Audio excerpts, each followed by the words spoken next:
This isn't good. There's oil all over the driveway. We have a problem.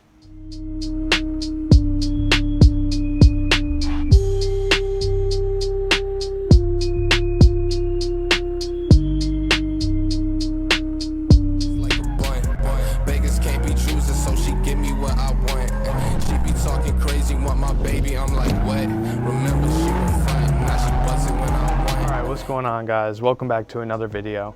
It is funny that I was just boasting about how great the TBO turbo's been and how it's been holding up when now the driveway is covered in oil from the turbo.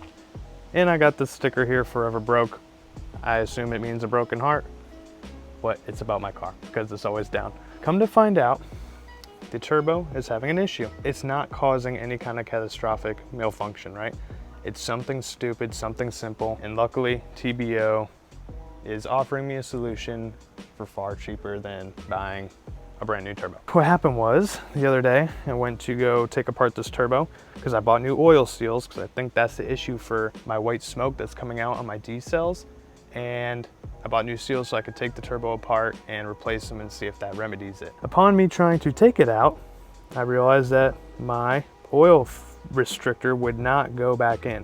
I'm not cranking down on it. This isn't my first car. Like, I torque things to spec.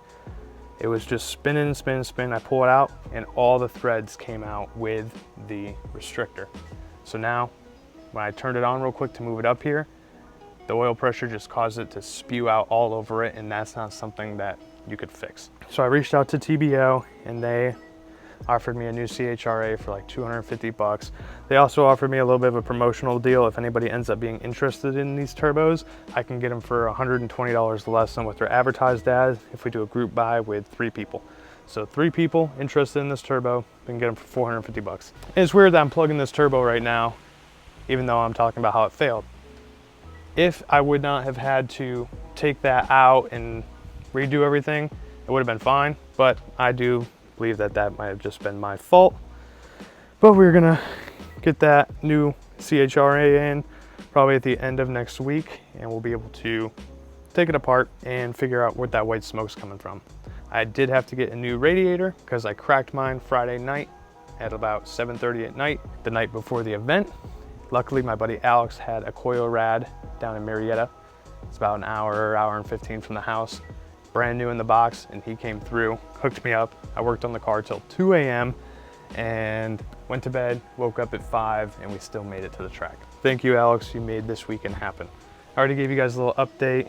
Got a new wing coming in the mail today. I might make a video on that, or you'll just see it. This is just a quick update, hoping that the new CHRA will help with that issue. The turbo has been good though. The actual turbo didn't fail. The blades didn't snap off and shoot themselves into the intake and just completely destroy my engine. It's just leaking out of that because the threads are stripped. All right, appreciate you guys taking time to check out the car today.